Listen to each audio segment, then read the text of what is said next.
Hello and welcome to the DFS_PhD show for today, the 30th of September. This is the NFL Week 4 main slate video. I will again be popping in 150 in some competitions and 20 in the millie. So yeah, this is more or less the process. We're reviewing last week first. I saw B. Kreider had this $1 million hit, and now I see he used almost all of his salary. He has a 1-1 stack with no secondary stack. So yeah, there's a bring back. Let's see how often bringbacks happen in the top 10.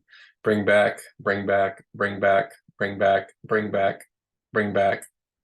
No bring back for Ricky D in 8th.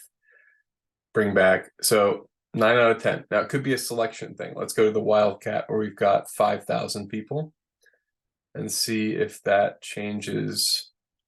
I think that should be small enough that we can handle it here on the computer / for SaberSim. Actual ROI, Dink piece, 49,900, 2 with a run back. 2 with a run back last week. I know exactly the 2, and I know the run back. It was Keenan Allen, right? So, I mean, of course, everybody's going to have a run back on the week where that is optimal, where those specific 2 pieces are optimal together, Keenan Allen and some combination of Tua and Mostert and the other guy, A-Chain, who nobody had in any of these high dollar competitions. But the other things we see here are full efficiency is assumed right off the bat. Salary, top 10, 49,900, 50, 50, 50, 50, 49,900, 50, 49,800, 50, 50, 49,900, 49,900. So not very much salary left on the table here, right, guys? Very little. And as a matter of fact, that is notable enough for me to double check my settings. I thought I was leaving 500. 500 is too sloppy. Everybody's too sharp for that. Top 10, all sharper than that. And at this stage in the season, even in week 4 or whatever, it seems like, yeah, that people are sharper, and so you have to get sharper too. And that means assuming that it's either, yeah, I guess the pricing is generally efficient. That's what it is. It's not fully efficient, right? We know there will be a value play or 2 on the slate, but generally efficient is what this condition is. And I'm more okay with it, honestly, than most pricing efficiency things, just because there's like definitely a guy at DraftKings whose whole job this is. So I have a couple of different weird, anytime I do conflicted settings and rules, I'll just let you know what they are. I think they were mostly running back this week, as they normally are. We'll see if we get news. If we get news, obviously pay attention to if there's news. I'm making this Saturday, like 5 p.m. Eastern, so there's still a fair amount of news to come. You can play whoever you want to, obviously. This is who the fields play and who I'm playing. I don't know if some of this ownership is right. I assume after last week, I saw somebody, I think it was Ryan Pack posting about this, that is like, do people just not tail anymore? Like, is recency bias dead because nobody's tailing Mostert and nobody's tailing, who's the other guy? Devon A-Chain, even though, I mean, pretty explosive offense. The reason nobody's tailing them is that we all know about DVOA. So if you follow the MLB videos, you know we're often paying attention to strikeouts per batter and stuff because it tells you about upside. And DVOA is a similar statistic that tells you who is the dead last worst defensive team in the league, who is the best defensive team in the league. So this week, Denver is playing Chicago.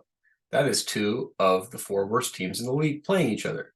So that's where a lot of the sharp money is probably going to go, I would guess, rather than Miami, who is playing scroll to the bottom, the absolute highest ranked DVOA defense in Buffalo. And Miami is second, so that is not going to be a great game from DVOA standpoint. Now, also, you can see the records of these teams. To an extent, this is just a did you do good recently metric at this point in the season. But generally speaking, eventually it becomes a particularly useful rating of defenses. And so we want to go against those defenses with our stacks.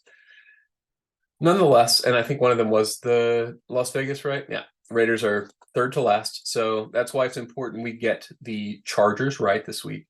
So we're down to 8.6% Joshua Kelley, who is seeing right? Yeah, he's seeing all of the snaps for this team.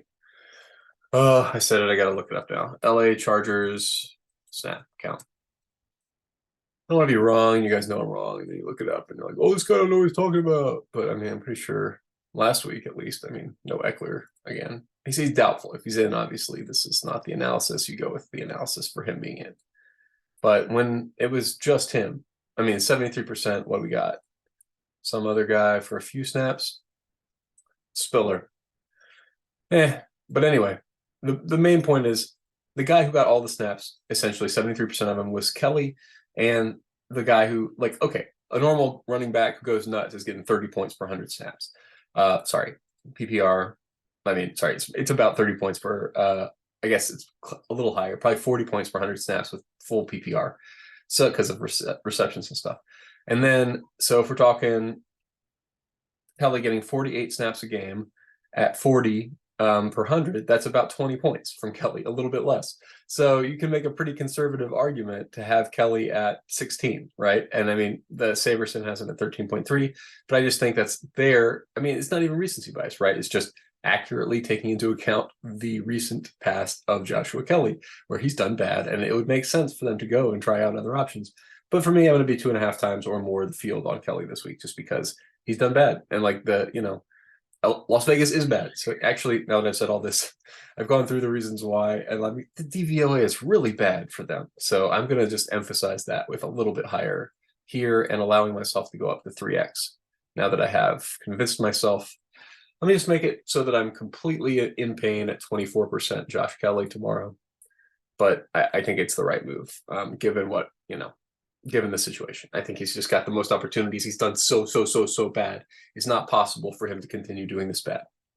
Like if you go to his like more than 1 week snap count, even, no need to do that because a lot of the other weeks Eckler was in, so that's not even comparable. Yes. So besides that, my other weird thing I did.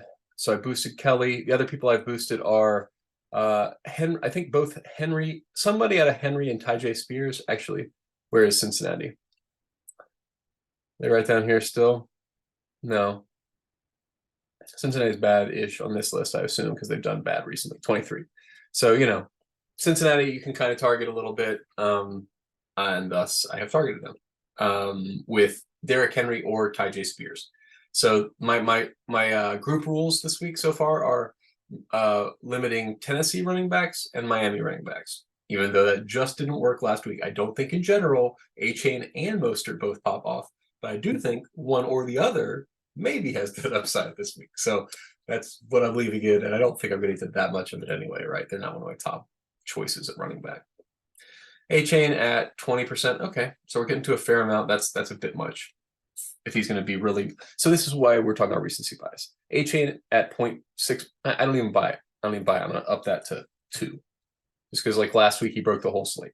So for me, he's going to be at 2%. I'll be at 10 as a max for A-Chain, just because like, yes, obviously last week was an outlier. However, obviously, like he has incredible talent and is very explosive. Like if you watched even highlights from that game, you saw that. So A-Chain is a great play, I think, and Mostert also a great play. So I've got both A-Chain and Mostert in the pool. Apparently not that much Mostert. Must be a price difference thing. I don't know what the deal is there. That just seems weird and random, and it's fine. I don't really care which one you get to. I don't really want to be right. The reason we would have been more on A-Chain is he's completely unowned, so he's entirely leveraged, whereas Mostert's at 2%. That makes sense. It's fine. Coin flip with, again, Henry and Spears. One of them probably gets there. I just don't know which one it is, and whoever gets there probably a pretty solid smash. So 12%, yeah, that's fine between them. It's not like a huge stand. The one place I think, I'm with this draft of things on fading McCaffrey this week. Let's have a look, though. Arizona's probably bad. So if I want to continue whoa, Cardinals are 10th. Okay, so Cardinals are actually presenting a decent defense. Also because this is a pace of play confounded metric, right? I mean, part of being a good defense is playing the game slow, and part of playing the game slow is wanting the game to end. And so Arizona definitely, no matter what, wants this game to end as soon as it starts.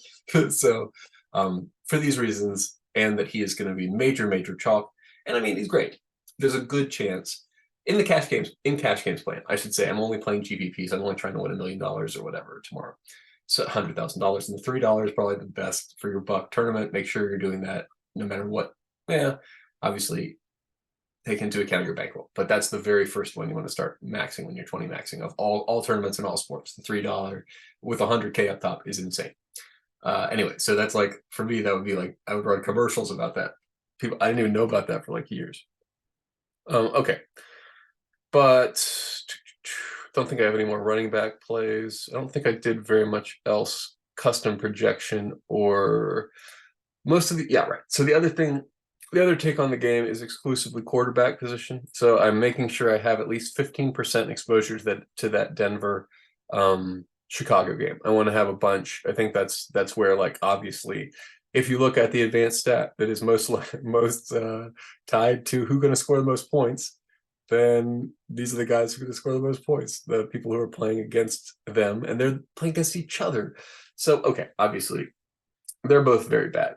This could go very bad. I'm only getting on this for 15 to 20% of my lineups.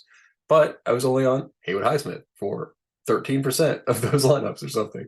And that's enough. As long as you get, have 150 lineups, 13% is a freaking load. And so, that's like 20 lineups with Haywood Highsmith to smash. So just play a bunch of these weird angles. Don't get overcommitted to one. Running backs, what am I? Is that weird? Oh, yeah, sorry. I wanted to talk about game stacks a little bit as I looked at the quarterback screen. And then we'll get to running backs in a sec because I do have a couple weird takes. I'm not going to get that much Miles Sanders. You probably just saw that. That's just an interim build thing. I'm going to limit all running backs like 20-25%. I don't want to be overexposed because it's just so random with whatever stuff happened. I'm glad I had Mostert in the Millie Maker last week.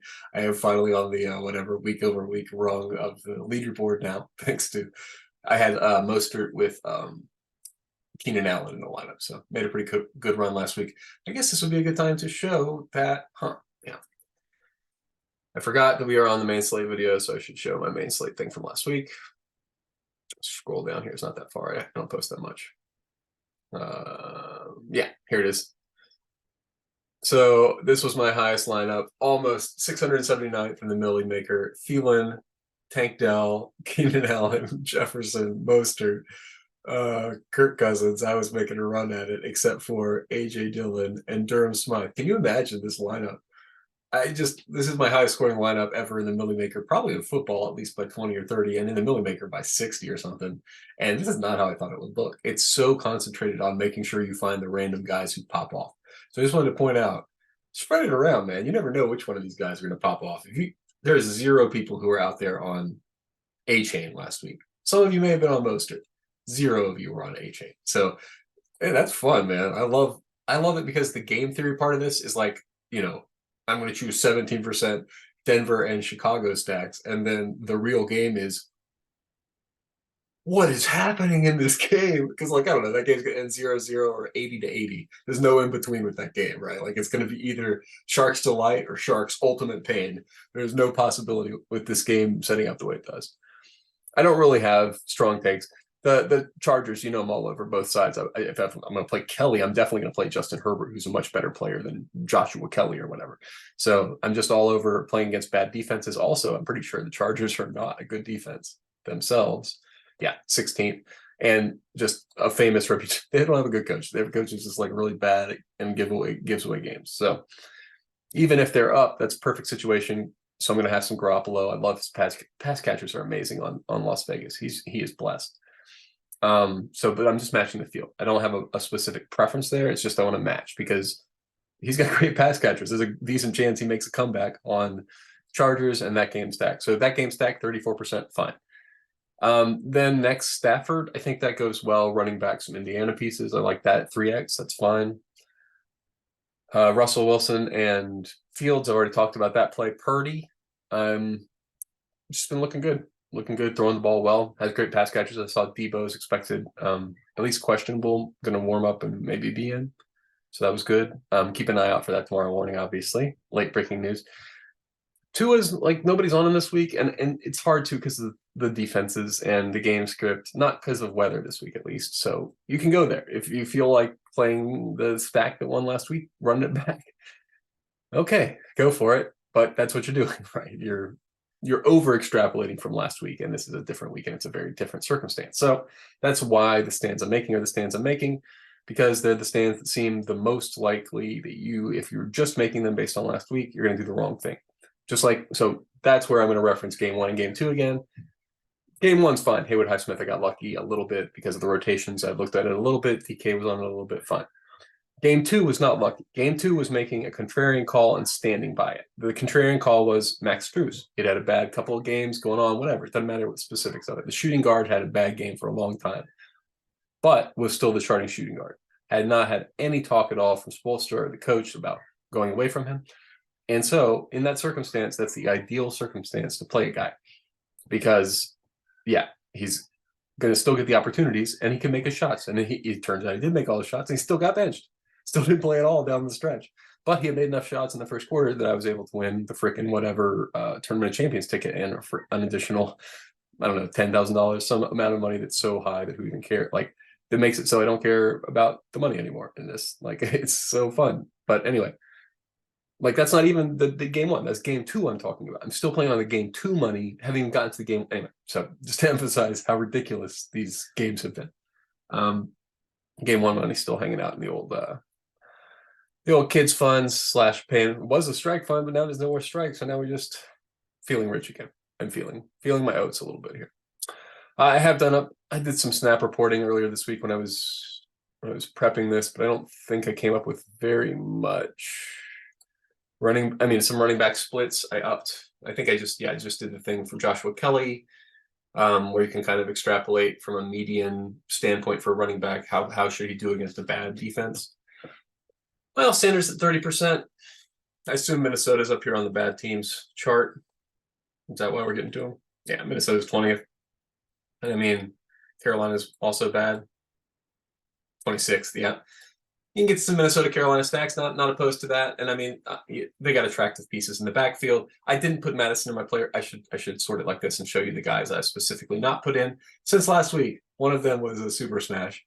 I forget which one it was, but I was just like, but I have my reasons. And my reasons, again, I'm not putting Madison in there and I'm not putting Joe Mixon in there. They've specifically said that Akers is active. I think Akers will take some workload. It's unknown. I don't like this unknown. It's a big enough slate. We're at 14%. I think that overestimates his likelihood to win. It's like 7 and maybe 5 because I don't know the other guy's role. And at 5%, every one of these other guys is well over 5% chance to win in my estimation. So chance to be optimal.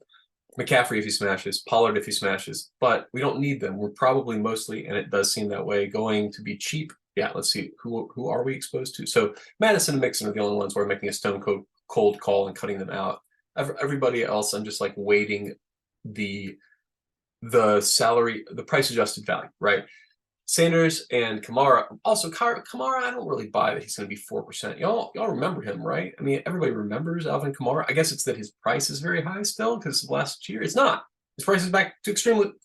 What's going on? I don't think he'll be 4% owned tomorrow. So am I going to have to change this? Is Saberson going to have to change this? I think he'll be like 8%. I guess in that offense, is that the concern? That he'll play from behind? I don't know. One way or another, I'm not going to set too much of a limit on Kamara, but I don't know. Yeah, now that I'm seeing, if he really is 4%, I want to be at a 20% cap. I just don't really buy it, so I'm going to say 24 because I think he's going to be more like 6 or 8% owned, and I'm fine with being 3 to 4x the field on Kamara, assuming he does come back tomorrow, no limitations. As planned. And speaking of, didn't we get news? Yeah, we got news this week that Jameson Williams is back this week active because they changed the rules on gambling so that basically he didn't have to be punished as much. And I'm sure some other people were looking on like, hey, couldn't you have done this for us? But Jameson, is he not in my player pool? Not on the slate? Players? Mike players? Huh. Well, I'll look into that. Maybe Detroit is not on the slate. Yeah. I don't remember seeing, oh, right. Thursday night game. Just remember prepping that. Prep that video on Tuesdays. Guys, it's been like almost an entire week now. So that's my way of explaining why I messed that very easy thing up. But yeah, we're jamming Keenan Allen. We're jamming Quentin Johnson stacks because Mike Williams is out. We will not be 40. Yeah. I'm fine with all that. Quentin's good. He's legit good. And Las Vegas is legit bad.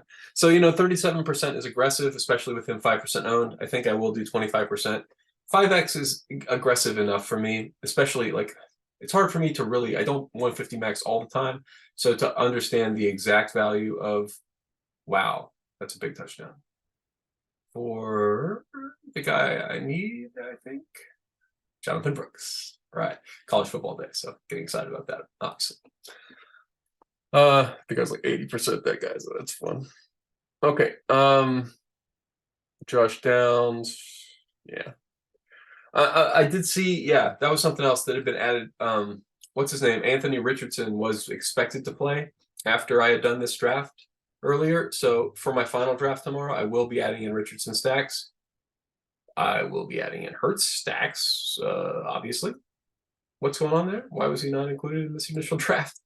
All right, well, that's a mistake. That's not an I am intentionally dissing Jalen Hurts. My apologies if he even saw that. I want to make sure to apologize right away.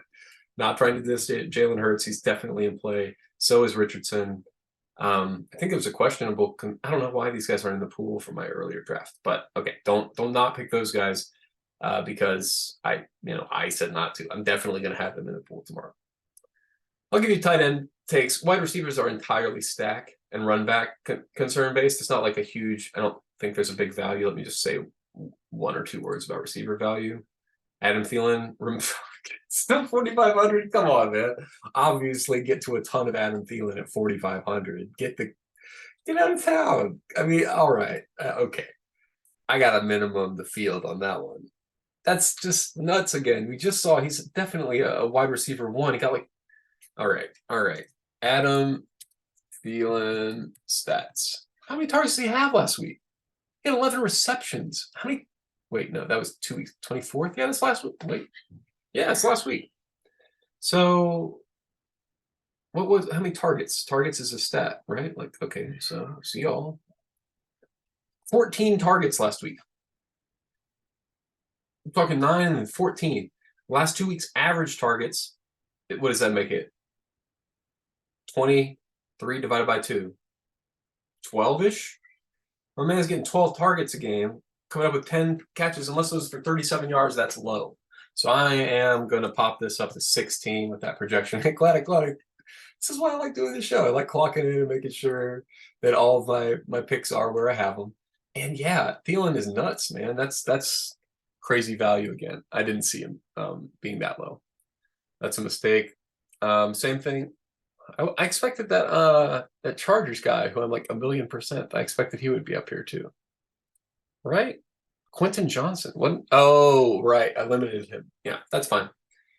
But also, yeah, 8.4 is low for him. That's not appropriate. 12 is more likely from. I mean, who's even on the Chargers pass catchers besides him? Mike Williams, the tight ends. I mean, I don't think Palmer, didn't he drop he fumbled or interception? He fumbled last week, I think, or is hurt. I don't know. Is Palmer even on the slate? Oh, okay. So it is Palmer, who's the other guy. Okay. In that case, here's what we're gonna do. We're gonna put Palmer and Quentin. Okay, so Mike Williams would have been projected for like 18. So we're gonna split these guys to both be like some half Mike Williams points, and then we're gonna say only one of them gets there. So Palmer and Quentin, and we're gonna also add a rule. So 12. Yeah, that's fine. So Palmer at 12 too. Yeah. Oh, nice. Independently did that with both of them. And then we're going to set a rule. This is how I set it with conflicting rules because I don't think you need to stack with both of them. I think you need max 1, WR2, LAC, and we're going to group them. And we say at most, very first thing, no more than 1, because otherwise you mess up the rule and everything's messed up. And you choose Quentin, and then you figure out what the other guy's name was. But it did just mess up several times. Palmer, that's right. I forgot he existed for half of this analysis. Okay, there we go. So, but those are the guys. Those are the guys who have upfield ability now that Mike Williams is out and legit, have replacing Mike Williams' ability. Now, Palmer's tiny, Quentin's big, but Palmer's fast and Quentin's not as fast. So they each have like half of a Mike Williams characteristic. There's a reason why neither one of them is immediately overtaking him, right? This is not a Puka Nacua situation. I mean, Palmer's older as well. Like neither of these guys is an unknown quantity, but both of them are top values on the slate and need to be reflected that way. So have to make sure that your system has them that way as well. Similarly, we got Tutu and Puka. I'm still fine if you want to goose Tutu and nerf Puka a little bit. Just because of variance. I think Puka will get more targets, but Tutu's routes are going to be more explosive routes upfield. You know what I mean? Like Puka catching amazing catches. I cannot I can't nerf him after like his numbers after seeing that one-handed catch last week. He could get to any number. So I'll have some amount of him for sure. I've talked about the wide receivers now forever after saying I wasn't going to talk about them because I found that one interesting thing. Tight ends, who did I leave out? Goddard. Yeah, I don't know what's going on. What was going on? What? Oh, I know what it was. Earlier in the week, I had run this projection. The Philly-Washington game was projected for no points, and I caught that like right before I went on air, and I was like, "Well, I wonder if that changed anything." Yeah, if the game was projected for no points, it meant that the quarterback was projected for no points, and the tight end was projected for no points, so they weren't in the player pool. So anyway, I got to go back and obviously run and add those guys. It's going to significantly change the player pool. I'm going to add Thielen to the flex. I'm going to add. I'm still not putting in Mixon. I just think we've got enough. I think Mixon and Madison are like anybody who's in like a questionable room right now, where I don't know for sure they're going to get not just goal line work, but like all the work. I want them to be 70% plus backs for sure, with goal line work for me to really be jamming them at least in the flex spot. Okay, and then DSTs, there's a weird DST situation going on this week. I don't know what y'all are doing. I don't get it. I don't know if it's true. Browns, Eagles, and Ravens all are chalky. So I'm not going to play them. All right. That is the full and always. Well, actually, what's going on? Why are the Eagles projected for so many points on defense? I don't really think that's going to work out. So yeah, definitely okay with that fade as well. So yeah, fading the top three defenses because defensive scoring is very erratic, and to project a defense to score 11.4 points is stupid. Just stupid. I mean, it's dumb. No way should they be projected for more than 10. So project them down to 10. I mean, unless like we just looked at the weather, right? Like a second ago, NFL weather report. There's not like a deluge going on in Philadelphia. The game in London is game in London. Does that mean there's a showdown I haven't even thought about tomorrow morning? That'd be cool. Fun. Showdown video, guys. You guys excited for an additional showdown video? How much did that Brooks touchdown matter? Not that much. Everybody had Brooks. Is it positive at all or net negative? It is positive. We're taking down some Sappies. Okay. Okay, though. We wanted to make sure about right. Showdown tomorrow morning at like 6:30 or something. 6:30 a.m. tomorrow morning, guys. Check that out. So tomorrow morning, 6:30 a.m., we got a cool, all right, 100K to first showdown. I'll go ahead and I have a few $15 tickets. I'll use those on that game at least. I probably won't get any maxing done at that time in the morning because 6:30 on the Pacific Coast. I am normally watching the other kind of football around then, so it's not a big deal. I only have one $15 millionaire ticket. I've been slacking. Okay. Well, I hope I win another. And in the meantime, I will at least have one little, let me before I forget that, I'm not gonna put out a video for that because it's the morning. Obviously I'm not gonna be up before 6:30, and I don't think I'll do another one tonight. Maybe I'll say some words about it right now since I have recognized that this is happening. Yeah, why not? Nobody else is gonna cover the Atlanta-Jacksonville showdown special at 6:30 tomorrow morning for $100,000. That's fun. I think they did try to do $1 million last year and got really pantsed on it, so I can't really blame them. Plus, I'm pretty close to done with talking about the main slate. Yeah, just finished talking about defense. All right, let's do it. Let's talk about this. Well, I'm going to talk about all the showdown slates or just the early one. Yeah, maybe I'll do a primetime showdown slates video too, like tomorrow, where I talk about or later tonight, whatever. I talk about Sunday and Monday together.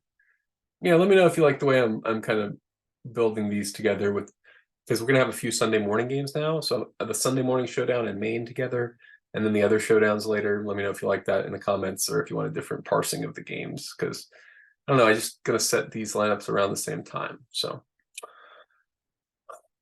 we're still projecting Bijan to get all the work and Algier not to get there. I mean, that just last week didn't happen, right? So if I go to Atlanta, Falcons, snap, count analysis, running backs. That's exactly what I'm looking for. Most recent, so 42.73. So if we talk about the most recent week, 3. Whoa, what? That's that right? Huh, well. 30%, and it only added up to 111, where before they've been adding up to 120. Well, okay. Definitely concern for Algiers' role based on that. It could be game flow dependent. Not sure though. Anyway, and the captain, you can go to Bijan with some confidence now. Lawrence, obviously, Etienne, obviously, Ridley, Ritter, fine. Now, who am I looking for? We got any crazy value plays? You know, I like a crazy backup tight end play, but on this slate, with this ownership, okay, who are we talking to? We're talking Jonnu Smith, absolutely. Jamal Agnew, yes. We're definitely pro those plays. Those are weird plays, and either one of those guys could catch a touchdown. Jamal Agnew, I think we have a wide receiver depth chart situation going on for Jacksonville, is why that value is there. Probably not quite good enough to play in the captain, but it is close. It's close with him. It's close with McManus. It's close with you. If you're playing 150, you can probably get those guys in. If you still like Pitts, you can get him in. And if you're really adventurous, or I don't know, you think it's going to be a really bad game. I mean, it's really early. These guys have flown over to London. 1% in the captain, Atlanta, 2% Jacksonville. These are pretty low. Pretty low in the captain. I might have to consider. All right. What do we got for the 20 and 15% on flex? Okay. So you can definitely play. The defenses are fully in play for the reasons I was just talking about. But beyond that, I think I'm going to limit it about 1. Everybody below 1 looks pretty bad. And then I'll look down there if I see anything worse. My proj greater than 1. Yeah, so now you can see what the show would be like if there was absolutely no prep. Since I didn't know this slate was happening, I just decided to tack it on at the end. Yeah, so not sure about Tim Jones' snap count situation, but definitely these tight ends are great. Jamal Agnew definitely in play. Tank Bigsby, to Ernest Johnson, those are dart throws only, and I don't really like them as much as I like backup tight ends, so I'm probably going to uncheck them. Yeah. And go with, like, if I'm going to go to 3,200, I'm going to go to Jonnu, I'm going to go to Jamal, I'm going to go to, yeah. So that's probably a useful way. I should sometimes look at it like this and see, okay, do I want to play any of these guys in this way? No, I don't want to play Tim Jones. If I could play Jonnu, I don't think. Yeah. Well, we got snap counts for Jacksonville, Jaguars, snap counts. If the guy's getting out there, they like to throw, so who knows? Zay Jones, but not Tim Jones. Zay Jones was out last week, right? So Tim Jones started getting there. And when he's been getting there, he's been out there 20% of the snaps. So 1 in 5 snaps, but unsustainably low points per, him and Agnew both, unsustainably low points per snap. This is more what you expect, 10, 14 for anybody who's like running routes, and they're running routes all the time. So Agnew and Tim Jones both in there, and let's just look at last week, and also confirm that Zay is out. Zay Jones is out. Here he is. So with Zay out, what do we see? We saw Agnew getting 55% of the snaps and Tim Jones getting 33% of the snaps. So that means that for Jamal Agnew, if he gets 40 snaps a game, and let's say he gets 14, does a little bit better, gets 1 or 2 catches, and this is standard league, so let's do it. A point per PPR is closer to 10 or something. Oh wow, much higher. Well, that other estimate might be low. I remember we did for Joshua Kelley's like 18, so it might need to bump him to 20. But anyway, so in 40 snaps, we would expect to get Agnew to at least 7 or 8, and that's at his old snaps. So if we bumped him up, he would be at like 10. So what do we have Agnew at? Yeah, way less than that. So we're getting Agnew to a bunch, and we're going to get Tim Jones to a bunch, and then we're going to limit them with the rule, just like I just told you for the main slate. This is a good method. This is how I won the money, and yeah. So Tim Jones and Jamal Agnew. So Tim Jones, he's getting less snaps, though. So his upside for Tim Jones is going to be lower, and it's about half. So about half, I think. But because his price is different, Tim Jones is the best value on this slate. So that's where we're at. We're at playing Tim Jones. So congratulations, everyone. You watched the video, and as a result, you have we're playing Tim Jones. Yay. Okay, so Max 1, WR3, JAX, which is what this is, because we've got both. Wait, is it the wait, who's the wide receiver 2? It's just Ridley, right? Ridley and Kirk. Okay, just making sure it is wide receiver 3, because otherwise these need to be much higher. So group at most 1, no more than 1 of who are the guys? Tim Jones and Jamal Agnew, because those are the guys who are going to be fighting for that role. So I don't think both of them get there, but I do think it's possible that one of them breaks the slate. So again, let me go over here. One of them is now definitely on who's the other one? Agnew. Yes. So Agnew and Tim Jones are both in play for captain for a cheap option. How many? Is Scotty Miller really seeing snaps? I don't think Scotty Miller's seeing snaps, is he? Falcons snap counts. If Scotty Miller's seeing snaps, you can play him. I just don't think he's seeing snaps. He's a lovely depth option, but he's just not seeing the snaps. Yeah, he's there. He's played in 2 games. He averages 10 a game snaps, has not caught a pass yet. So it's hard. Like, even if you give him 10 points per 100 snaps, which is a reasonable wide receiver average, if you give him 10 snaps a game, 10 times, you got one fantasy point for Scott Miller. So 1 fantasy point for Scott Miller. It's a fine projection, but it's still just not worth it for me. If I'm doing anything, I'll put the Luke Farrell in there. I mean, I'm sure if I go to Jacksonville, so we go from the Atlanta one, and we go back 1, should put us on Jacksonville. Go back a few, we'll go to Jacksonville sometime. Then we go to tight end. Because the backup tight end, I was building up Luke Farrell, is what I was trying to do there. But I'm seeing now that this is a 3-way split. So I'm not sure what's going on there. I don't love it. Let's go with season long. Has that been the case all season? It has been the case all season. So where's Brenton Strange? Okay, he's here. But he's projected for less points than Luke Farrell, and that's wrong, right? Like, we just went to the page and we saw snap count and stuff. And Brenton Strange is on the field. Oh, he's on the field for less snaps. Okay, in any case, it's bargain barrel time. 20 snaps a game, 13 points per 100 snaps is a 5th of 13. So 2 for Strange, and Farrell at, let's give him the same multiplier, but more snaps per game. So 2 and 3. Let's give him 2 and 3, which is a little higher than we got them projected. Oh, this is right. This is captain's projection. So Scotty's at 1. Brenton Strange was at 2, and Brenton Strange was at 2. Kaderl Hodge can go back where he was. We haven't done him yet. And who was it? Luke Farrell was at 3. But Strange is also in play for flex. All these guys are out there. They're running routes. Kaderl Hodge, please go back. I have not done you yet. I did do you. You are not in the player pool. Scotty Miller was at least gets that point, and he couldn't be in the player pool if you want to. But for me, we've got better options here. Strange, Jones, Farrell. You saw those. Like, look at these. Just to point out again, 30% of snaps is a non-trivial amount of snaps. Now, granted, generally in a blocking capacity but for a passing attack. And so when you have blocking tight ends out there for a passing attack, they are eligible to catch passes. So this is my plan. This is my way to attack the slate. You don't have to limit it, but I think it probably makes sense, because in the case where one of them becomes optimal, probably not more than one of them. Probably one of them caught a touchdown, right?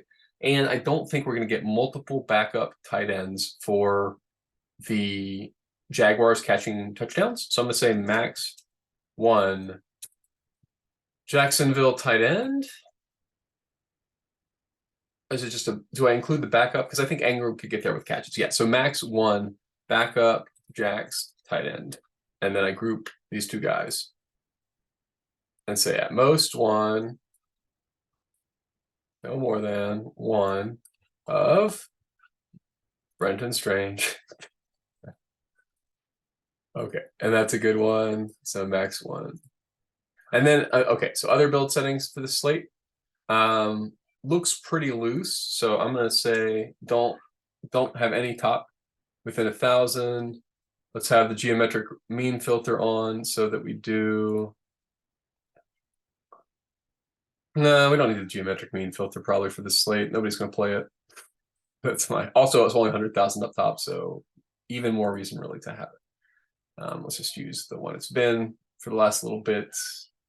Whatever. I'm just going to use. People in general are not leaving enough salary on the table, so I'm just going to try to get there with that instead of getting there with my usual geometric mean limiting on top of that. I just don't think I'm going to need it because I'm going to leave so much salary on the table. Just seems really easy to on the slate. Seems like a lot of options. I don't think a lot of people are going to get there. So yeah, I'll probably jam these guys and get weird elsewhere, but who knows? Let's have a look. I have not built obviously since I wasn't planning. I didn't know the slate existed until I was doing the video. So maybe I'll leave a little left over. Salary just because I'm not doing the other thing. I'll leave at least 1,500. I might leave at least 2,000. Seems dicey, but I'm not going to leave more than 4,000. I'm going to try to hit the sweet spot there. Because I feel like it's about in that place. And then yeah, let's sample. I'm paying for 5,000. I know I shouldn't, but let's do it. Especially on air where 5,000 is going to take a lot longer than 1,000 or 2,000. But anyway, I want to have a good player pool for the showdown. And actually, now I think about it, I don't really care where the optimizer gets you. I told you guys the general plays, the ones I'm going with, where you can go to for value, where you can go for leverage. These are your optimal captains. Bijan Robinson, Trevor Lawrence, Travis Etienne, Ridley, and Ritter. Basically, if it's a person who you've heard of in the game, they are your best options. You've got Kirk, Engram, and Drake London, who are possible options for you. I just haven't seen very much from any of those guys this year, which is why I have skipped over. I think that their ownerships here at whatever 9%, 7%, and 5% probably pretty accurately reflect. I don't think there's any meat on the bone for me. So y'all can all have those lineups if they go off. Great, fine, okay. It's probably good for my best ball teams because I thought you were all going to be better. But yeah, so and apparently I got to take Algier out of the player pool based on the way he's just hasn't been getting that many snaps. Now I didn't like the trend in snaps there. We were just looking at with Algier. So he's down to 30%. And that was the plan preseason to ease in Bijan. So I think that's definitely the plan for me. It's going to be playing a lot of those guys to mix in. For getting different, I'm going to be playing a lot of Jamal Agnew, probably even some at captain. I'm playing a lot of Tim Jones, a little Luke Farrell. But yeah, and Brenton Strange. Those will be my ways to get different. Backup tight ends always. No reason to do anything else on a slate like this. Backup tight ends always. The reason is they're out there 33% of the time. It's not random 33% of the time. It's preferentially goal line situations. I cannot tell you how often in the Sims, Madden Sims now, I'm not talking about contest Sims or whatever, they're just going to be out there because 2 and 3 tight end sets are everything in the goal line package. Everything your coach is looking at the sheet, right? What's on the sheet? Is he calling shotguns with like five people on the line or something? No. He's calling goal line plays. Goal line plays. Who do you think's at the goal line? How do you think they get those extra big bodies? All of the tight ends come out, right? They're not all their like backup linemen come out. No, they're not playing like maybe that's part of it. I don't know. That is it. So it's 11 people. You got 1 running back. So you're down to 9 people on the line. So 6 linemen and 3 tight ends is what I would expect a normal package to be. Oh, right. No, sometimes they go heavy, which would be probably 6'2", and then a lineman checks in eligible as the 3rd guy. Yeah. Yeah. So I don't play football, so this is me inventing goal line offense. But yes, let's see where does the saver score put us? Well, we'll let it be 3,500 for now because I still have to go back and fix some things before tomorrow morning. And also 3,500 is well more than enough. It's more than 2,000. We're on our way to 5,000. All right, single game. Yes, single game is the saver score to use. Jamal Agnew, no surprise there. I was just telling you, I'm pretty sure that's what we're getting to, and I'm 100% fine if this is the lineup I play tomorrow. Looks good to me. Yeah, okay, so I shouldn't give you guys exact lineups, but and I don't really like having defense in there. I might take defense out entirely, but that's a good way to get different, and it's definitely going to be close to unique because it's leaving 2,000 on the table. But you should leave 2,000 on the table, I think, tomorrow. That seems like a great way to play the slate. Seems like you got a lot of good options here for the morning slate, and yeah, also for the main slate. So have a good day tomorrow. I think that concludes a incredibly long video. Probably shouldn't do one so I don't prep before, but hopefully you learned something from seeing me go through the entire process for a Showdown slate. and getting to some level of exposures now where I'm like, okay, I got what? Probably 100% Trevor Lawrence, 85% Trevor Lawrence, almost always flex. It's fine. Etienne, Bijan, Agnew, Ridley, Pitts. Even with the other weird options I gave the project optimizer, it did not get to them. So you don't have to. You don't need to jam stuff in. I assume we get to a ridiculous amount of not even getting to the tight ends. Don't even need them. All right, guys, just play the defenses, play the kickers. That should be good enough for you. Leave money on the table. A lot of cheap options here. A lot of weird wide receiver situations. So, yeah, remember, you're good enough, you're strong enough, and gosh darn it, somebody's got to win that money. And tomorrow, it's millions and millions of dollars.